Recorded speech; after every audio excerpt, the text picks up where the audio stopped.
Justin, thanks for the intro. Everybody, welcome. We're so thrilled to have you here. This is a day we have designed for all of you. It's about you and not us. You're going to hear a lot about us over the course of the day, and we're really thrilled that you could take time to come in to visit the school. We're going to answer your questions. I thought the best way to welcome you might be to try and imagine some of the questions you might have about us. So this brief welcome is going to be organized around 5 easy questions that I'll show you right now.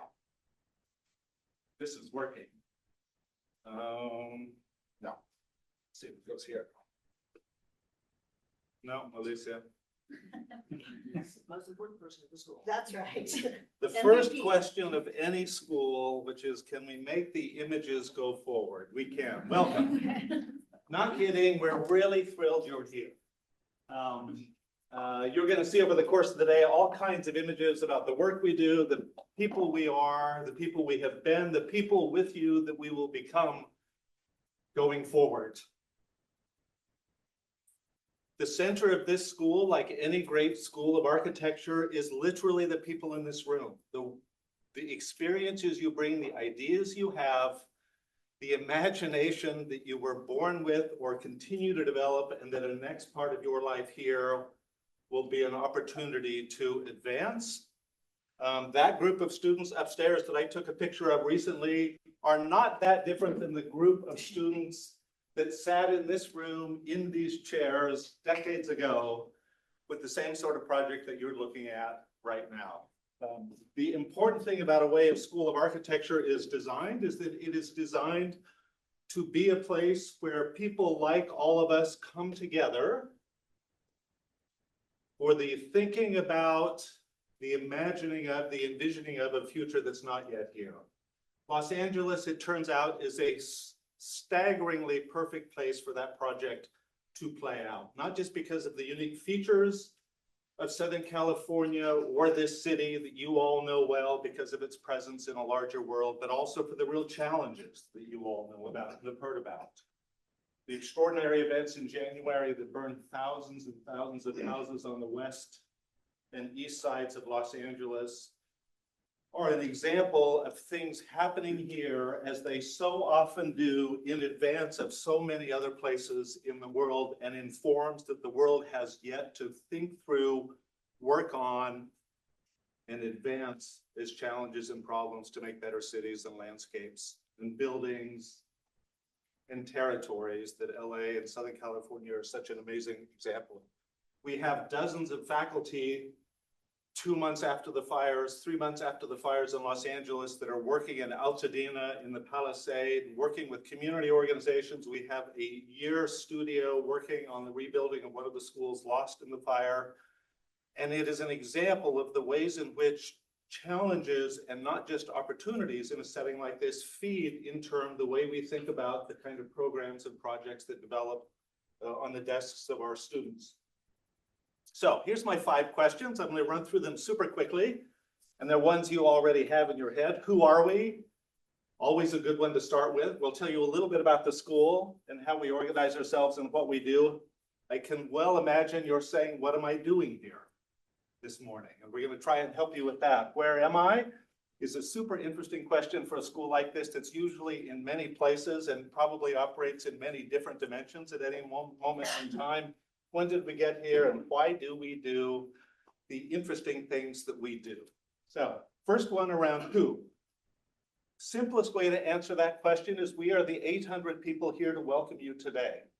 630 of those people are students just like you who have come from around the world, across many states in this country, many countries throughout the world, to bring their experiences, especially to a series of graduate programs that will build upon all the extraordinary, amazing things that you've already done in your lives. Those 630 students are in turn supported by 120 incredible faculty, a huge number of whom are running some of the most important and impactful practices and firms and offices and studios and consultancies that work on not just LA and Southern California, but really throughout the world. And it's an extraordinary feature when you think of it. 600 students, 120 faculty. 1 out of every 6 or 7 people you meet today will be a faculty member who, like me, are here to support the teaching, learning, and ideas of the students as they work on these projects throughout the year. That's the easy way to say who we are. Students, this faculty, and about 50 staff who in all kinds of different roles are also teachers, for sharing their expertise in what they do and organizing all of the programs and supporting the academic and public life of the school. The less easy answer to the question of who we are is in the kind of image that only a dean at a school could love, an organization chart, which I like probably mostly when they resemble floor plans.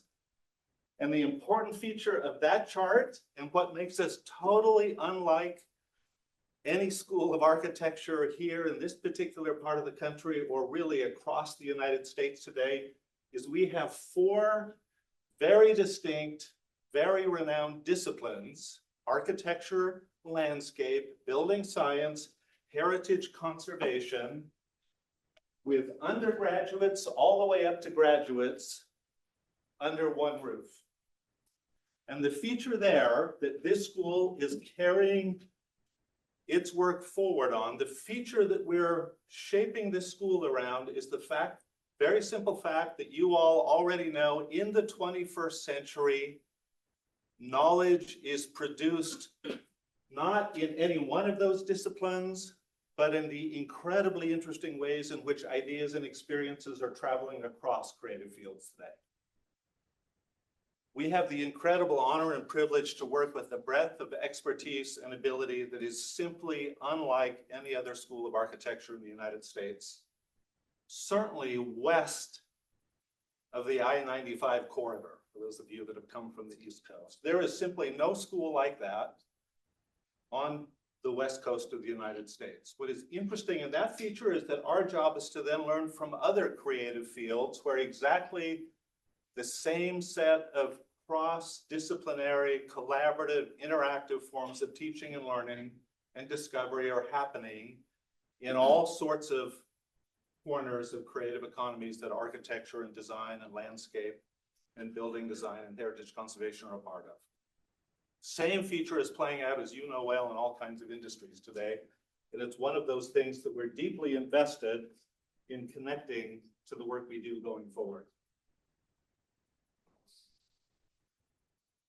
Sorry, let me just jump to just one last point on that, on the who part, is that think of us also as a school that isn't a group of spaces or buildings, as much as we resemble that, as we are a platform.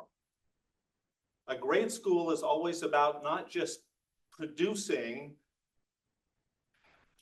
and creating new ideas and projects and ways of working, but also finding ways to share those with the world. That feature is so interesting at this school precisely because we're in the middle of a global city that sees itself as sharing the work it produces, particularly the creative work that it does in fields like ours, with the world around it. So we are, through a huge part of any normal year in the school, simply a platform for bringing together extraordinary people who are doing incredible work, who will stand at places like this, in this room or upstairs in different parts of our building, and sharing that work with audiences just like this one. And there's a form of teaching and learning in that exchange, which is really the history and the legacy of this sort of school. So, second question, what am I doing here? And I'm saying not me, I kind of have a sense of what I'm doing, but I really mean you. What are you doing here today? Easy first answer to that is, of course, you're here to do what this group of people were doing the other day here, which is to learn a bit about the place. Think of your day being spent doing that.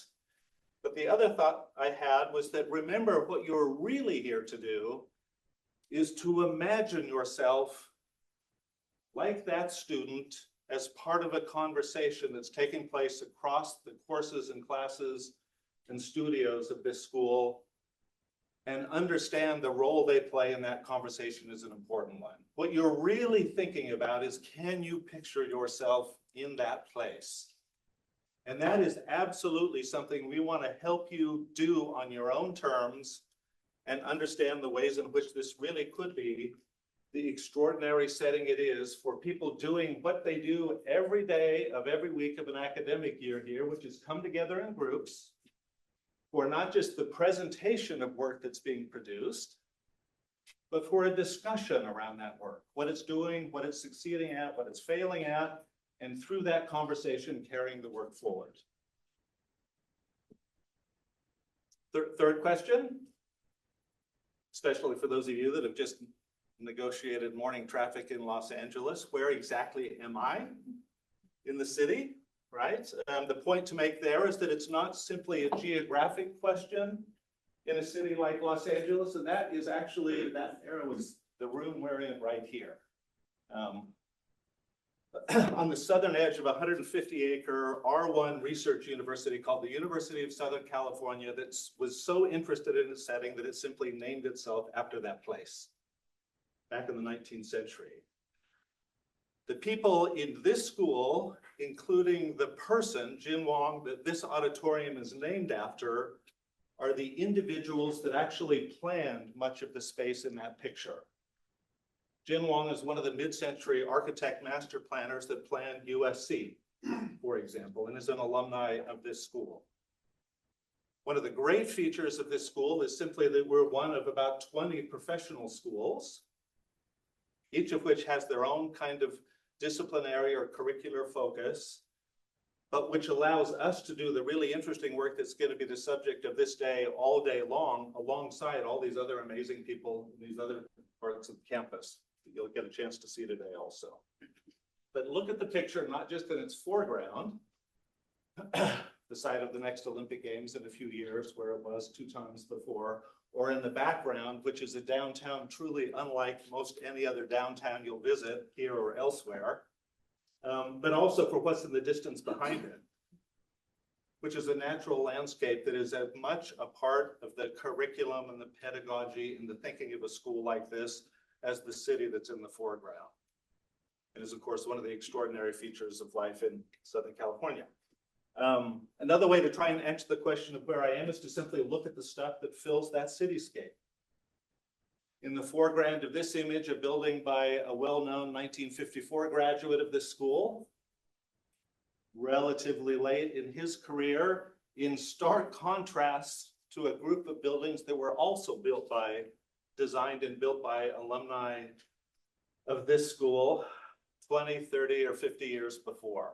And one of the things the photograph is a record of is the way in which ideas and thinking evolves and changes in very unpredictable ways sometimes over the life of a school like this.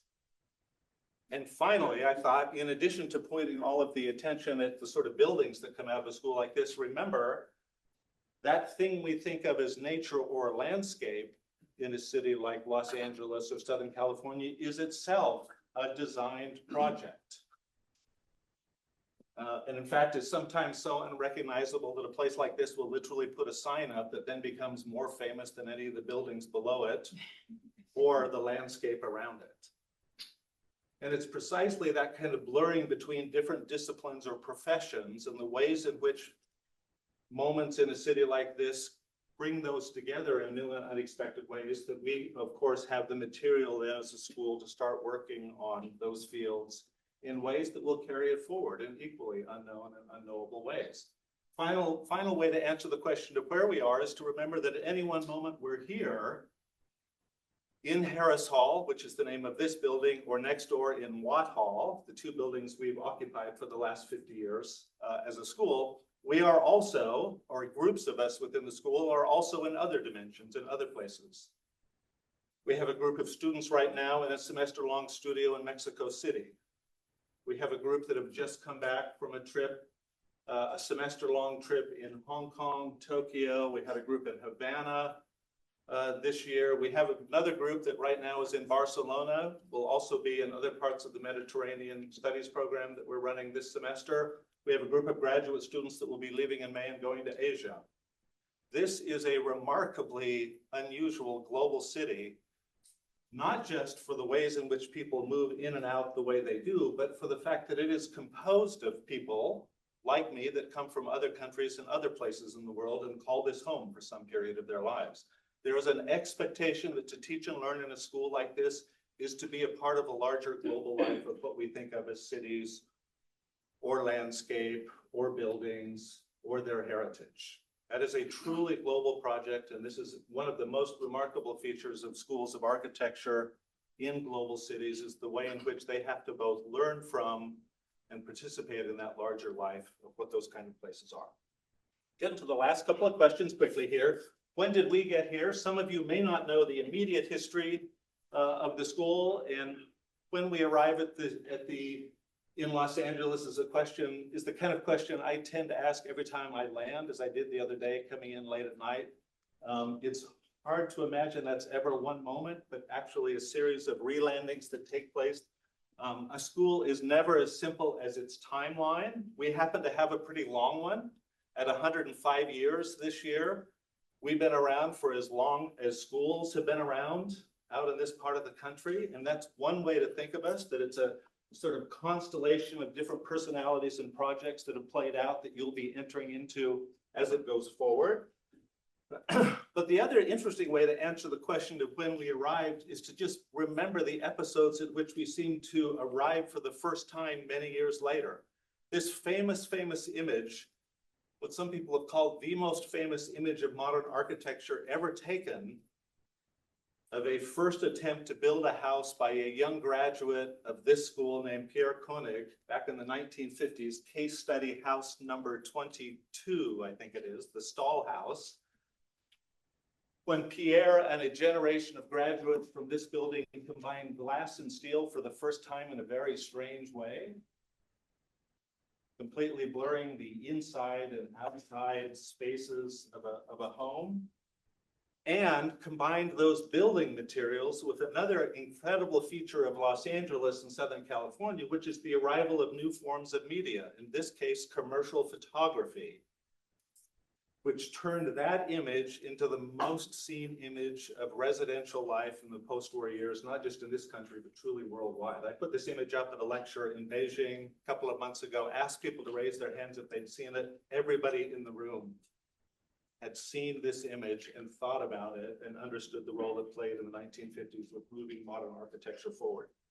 And what's interesting is that it's never a single moment, this idea of the arrival of a school. Within 20 years, students who were in the school the year that house is built are standing up and building very different kinds of houses. In fact, probably a house that could not be more opposite from the mid-century modern structures that made LA so famous in the 1950s. This is a 1954 graduate of USC named Frank Gehry, who had a bit of a midlife crisis in the 1970s, went to the local Home Depot, bought pickup loads of the cheapest building material he could afford to buy: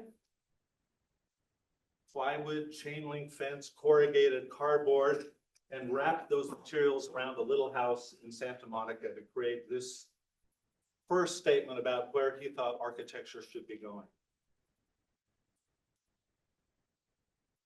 Last way to answer the question of when we arrived is to say last September, or with you all next September, when our students will do what students always do at their dedicated workspaces in a studio, which is sit down and start thinking about what they're doing and who they're becoming and where that project is going.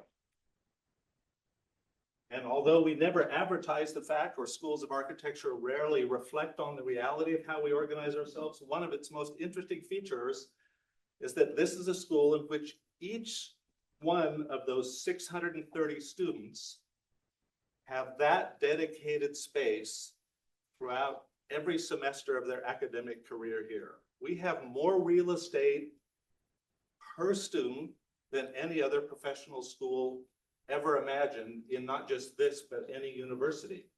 A studio-based program is built on the idea that you figure out how to take the field forward on your terms by having that space and doing work on the brilliant programs and briefs that our faculty set at the beginning of an academic year.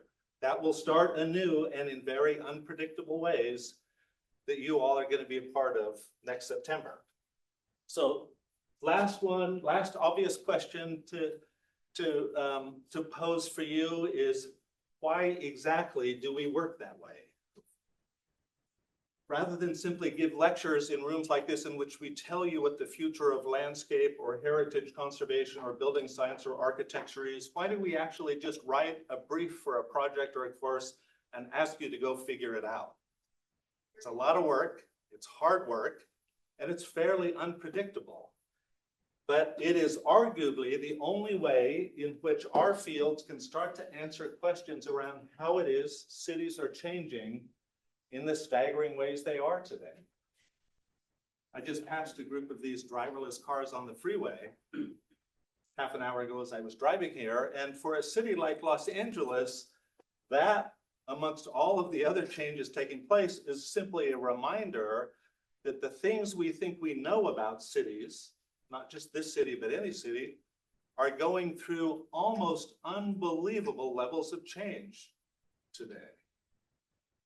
And we as a faculty, we as a school are interested then in the very real question, knowing that that city out there that we're all a part of is itself already designed and built to put in place the kind of tools and expertise and knowledge and ambition and sheer optimism to know that that's a project that can carry forward and will with the next generation of designers and thinkers.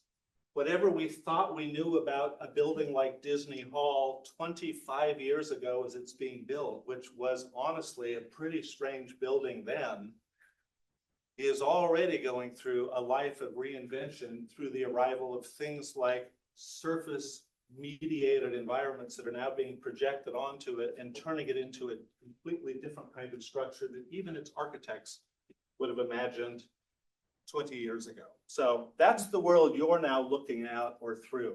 And I think one of the things that the program directors are going to be sharing with you today are the ways in which these brilliant disciplines, again, architecture, landscape, building science, heritage conservation, aren't just in and of themselves changing as fields, but going through change precisely because those of you working at this level already in graduate programs are seeing those worlds entirely differently.